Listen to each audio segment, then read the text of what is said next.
ආයුබෝවන්. අදත් මගේ channel එකට ඔයාලව ඉතාමත් ආදරෙන් පිළිගන්නවා. අද මේ වීඩියෝ එකෙන් අරගෙන එන්නේ වෙනස්ම විදිහේ රසවත් අතුරු පසක් එහෙම නැත්නම් ඩිසර්ට් එකක් ගැන. මේක හදන්නේ මොනවයින්ද කියලා දැනගත්තාම ඔයාලා පුදුම වෙයි. මේක සම්පූර්ණයෙන්ම හදන්නේ කුරුම්බ වතුරෙන්. ඉතින් හරිම ලේසි අමුද්‍රව්‍ය 3ක රෙසිපි එකක් තමයි අද අපි මේ බලන්න යන්නේ. ඉතින් ඔයාලා තවමත් මගේ channel එක subscribe කරලා නැත්නම් මේ වගේ වෙනස්ම දේවල් දැනගන්න මගේ channel එක subscribe කරන්න කියලා මතක් කරන ගමන්ම අපි යමු අපේ recipe එකට. ඔන්න ඉතින් මේ විශේෂ වෙනස් අතුරුපස එකේ නම තමයි නාටා ඩී කොකෝ. නාටා ඩී කොකෝ කියන්නේ පිලිපින් රටෙන් ආපු ඩෙසර්ට් එකක්. මේක සම්පූර්ණයෙන්ම ජෙලි එකක් කිව්වොත් නිවැරදි. මේ විදියටම ආහාරයට ගන්නවා වගේම මේක ෆෘට් සැලඩ්ස්, ෆෘට් කොක්ටේල්ස් රස කරන්න ගන්නවා.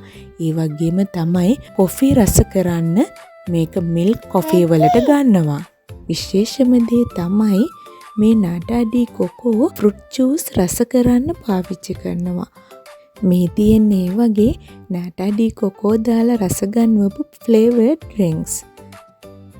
මේක මං වීඩියෝ කරගත්තේ නිව්සීලන්ඩ් වල සුපර් මාකට් එකකදී. ඔයාලට විශේෂයෙන්ම කියන්න ඕන දේ තමයි මේ නාටා ඩී කොකෝ දාපු ෆෘට් ජූස් වර්ග ලංකාවේ වෙළඳ පොලේ මේට අවුරුදු 10කට විතර කලින් ඉතාම පහසු මිලකට මම මිලදී ගත්තා. ඒ අතරින් මේ ලයිචි එක විශේෂයි. මම මේකට ඇබ්බැහි වෙලා ඉඳපු කාලයක් තියෙනවා. ඉතින් දැන් වෙනකොට ලංකාවේ වෙළඳ පොලේ වර්ග මීට වැඩි ප්‍රමාණයකින් නාටා ඩී කොකෝ අන්තර්ගත ෆෘට් ජූස් අනිවාර්යයෙන්ම තියෙනවා ඇති. ඒ කාලේ මම හිතුවේ මේ ජූස් එක ඇතුලේ තියෙන කුරුම්බ කැබලි කියලා. පස්සේ කාලෙක තමයි දැනගත්තේ මේක ඩිසර්ට් එකක්. මේකේ නම නාටා ඩී කොකෝ කියලා. දැන් අපි බලමු මේ අතුරුපස එක හදන්න මොනවද ඕන වෙන්නේ කියලා. කුරුම්බ වතුර ලීටර 1යි, ජෙලි පවුඩර් ග්‍රෑම් 15යි, කන්ඩෙන්ස්ඩ් මිල්ක් මේස හැඳි 3යි. ඔන්න ඉතින් මම මේ විදියට අරගෙන තියෙනවා මගේ ඉන්ග්‍රේඩියන්ට්ස් ටික.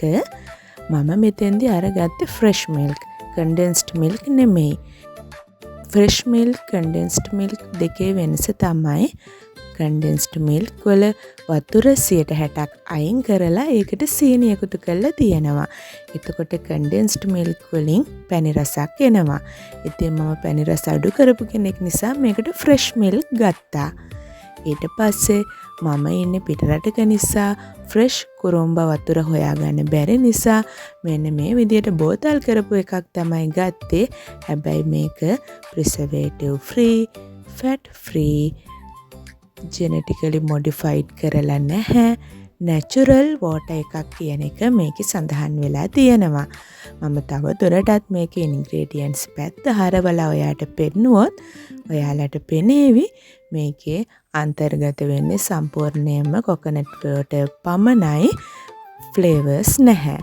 ඊළඟට මං ගන්නපු jelly powder එක ගැන කියනවා නම් මම මේකට අරගත්තේ කිසිම වර්ණයක් නැති, කිසිම ෆ්ලේවර් එකක් නැති setting agent powder එකක්. දැන් අපි මේ සියල්ලම මෙන්න මේ වගේ බෝල් එකකට දාලා කලවම් කරගන්න තමයි ඕනේ.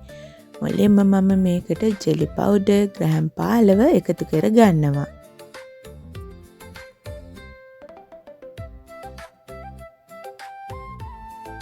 ඊට පස්සේ කොකොනට් වෝටර් එක මේකට දාන්න ඕනේ. මේ තියෙන්නේ මම ගන්නපු බොටල් කරපු කුරුම්බ වතුර එක. කුරුම්බ වතුර කියන්නේ මට නම් ඉමිහිරිම පානයක්.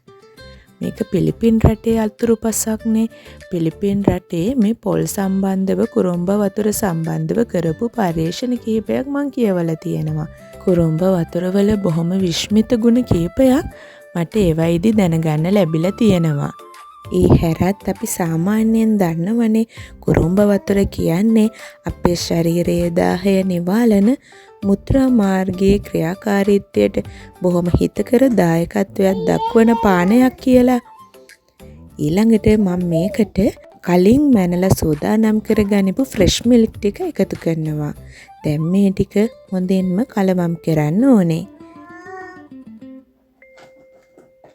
ඊට පස්සේ මම මේක ලිපේ තියනවා. මෙතෙන්දී හොඳටම මතක තියාගන්න ඕනේ දේ තමයි අපි මේක මද ගින්දරේ මද රස්නේ තමයි රත් වෙන්න තියන්නේ. ඒ නිසා මේ පියවරේ දෙයාලට ටිකක් වැඩිපුර වෙලාව ගත වෙනවා. ඒක මේ විදිහට මද රස්නේ සකස් වෙද්දී මම මේ අපේ කන්ටේනර් එක සූදානම් කරගන්නවා. මේකට අපි ගන්න ඕනේ 4 හැඩයට ස්ක්වෙයාර් ෂේප් කන්ටේනර් එකක්. මොකද නාටා ඩී කොකෝ කියන්නේ කොටු හැඩයට කපලා ගන්න අතුරුපසක්.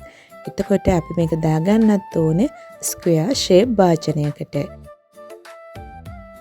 ඔන්න දැන් ඉතින් ඔයාලට පේනවා ඇති මගේ මේ නාටා ඩී කොකෝ මිශ්‍රණය හොඳින්ම රත් වීගෙන එන්නේ. මෙන්න මේ වගේ බුබුලු දාගෙන එද්දී අපි මේක ලිපෙන් ඉවත් කරනවා. ඉවත් කරගෙන අපි කලින් සූදානම් කරගන්නු භාජනයට වත් කරගන්න ඕනේ. මගේ භාජනය නම් උස වැඩි. එතකොට මට මේක කපද්දි අමාරු වෙනවා. ඔයාලා මීට වඩා උසෙන් අඩු භාජනයක් ගන්නව නම් ගොඩාක්ම හොඳයි. මේක මුළුමනින්ම නිවුනට පස්සේ තමයි අපි භාජනය වහලා ශීතකරණයේ තියන්න සූදානම් කරගන්නේ. මේක සම්පූර්ණයෙන්ම කූල් වෙලා ඩෙසර්ට් එක සෙට් වෙන්න අපිට පැය 2ත් පැය 4ත් අතර කාලයක් ගත වෙන්න පුළුවන්. ඒක ඔයාලගේ ශීතකරණය සහ ඩෙසර්ට් එකේ ප්‍රමාණය අනුව වෙනස් වේවි. ඔන්න ඉතින් මම මේ පැය 2කට පස්සේ තමයි මේක විවෘත කරලා බලන්නේ. බලන්නකෝ මේක ලස්සනට සෙට් වෙලා අපේ අතුරුපස හරිම ප්‍රියමනාප විදියට හැදිලා තියෙනවා.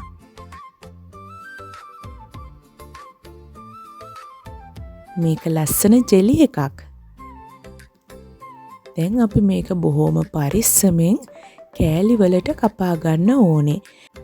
මේක උසෙන් අඩු කන්ටේනර් එකක් ඇතුළට දාලා ශීත කරගන්න පුළුවන් වුණා නම් මට මේක කපන්න ගොඩක් ලේසියි. හැබැයි දැන් මේක උසෙන් වැඩි නිසා මට ටිකක් මහන්සියක් දරන්න වෙනවා මේක පිළිවෙලකට චූටි කෑලි වලට කපා ගන්න. මම මේක කපා ගනිපු විදිය එක කෑල්ලක් ඔයාලට මෙන්න මෙහෙම හැන්දකට අරගෙන පෙන්නන්නම්. ඔන්න ඉතින් මම ඔක්කොම ටික ලස්සනට එක සමාන කෑලි වලට කපලා මේසෙට යවන්න සූදානම් කරලා තියෙන්නේ. මෙන්න මේ විදියට බලන්නකෝ ඒකේ ලස්සන හරිම ලස්සන ඩෙසර්ට් එකක්. සුදු පාටක් තමයි මේකේ තියෙන්නේ. මොකද අපි මේක කුරුම්බ වතුර, ෆ්‍රෙෂ් මිල්ක්, වර්ණයක් නැති ජෙලි පවුඩර් දාලා තමයි අපි මේක හැදුවේ. ඔයාලට දැන් මේක මේ විදියට සර්ව් කරනවා වගේම මේක වහලා ෆ්‍රිජ් එකේ අරන් තියලා නැවත ඔයාලා ෆෘට් සලාඩ් එකක් හදද්දී මේකෙන් කැබලි එකතු කරගන්න පුළුවන්. ඔයාලා ෆෘට් කොක්ටේල් එකක් හදනවා නම් මේ කැබලි දාන්න පුළුවන්. ඒ වගේම තමයි ඔයාලා කෝපි කුඩු එකතු කරලා මේක හැදුවොත් ඔයාලට කිරි කෝපි එකක් රස කරන්න මේක දාගන්න පුළුවන්. ඒ වගේම තමයි මම අර ඔයාලට බොටල් ටිකක් පෙන්නුවේ ෆ්ලේවර්ඩ් ෆෘට් ඩ්‍රින්ක්. අන්නේ වගේ ෆෘට් ඩ්‍රින්ක්ස් වලදී ඔයාලට මේක චූටි කෑලි කුරුම්බ කෑලි වගේ ලස්සනට රසට ෆෘට් ඩ්‍රින්ක් එක රස කරන්න යොදා ගන්න පුළුවන්. අපි සාමාන්‍යයෙන් කුරුම්බ වතුර එකක් බොනකොට කුරුම්බ කැබලි අපි කියන්නේ කුරුම්බ ලොඳ කියලා. අන්නේ ලොඳ කෑලි හැපෙන විදියට කුරුම්බ එකක රස බලන්න කැමති නේද? ඒ වගේම තමයි මැංගෝ ජූස් එකක්, ග්‍රේප් ජූස් එකක් වගේ රස බලද්දි කුරුම්බ කෑලි හැපෙනවා වගේ මේ නාටා ඩී කොකෝ දාලා ඔයාලට ඒකේ රසය වැඩි කරගන්න පුළුවන්. ඉතින් ඔන්න ඔය විදියට තමයි මම අද වීඩියෝ එකෙන් ඔයාලට ගෙනාවු වෙනස්ම විදියේ අතුරුපස එක හැදුනේ. ඉතින් මම මේ වීඩියෝ එකට හඬ කවද්දී මගේ චූටි දුවගේ හඬ පසුපසින් ඇහෙන වෙති. ඔයාලට ඒක කරදරයක් නම් සමා වෙන්න. ඉතින් මේ රස වගේම ගුණදායක ඔයාලගේ මේසෙට වෙනසක් එකතු කරන අතුරුපස එක අනිවාර්යෙන්ම ඔයාලා හදලා බලන්න ඕනේ.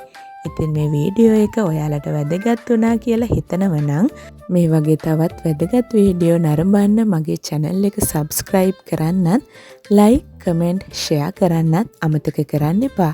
ඉතින් අද වීඩියෝ එකත් එක්ක රැඳී සිටියට ඔයාලට බොහොමත්ම ස්තුතියි. තවත් මේ වගේ ලස්සන වීඩියෝවකින් හමු වෙමු.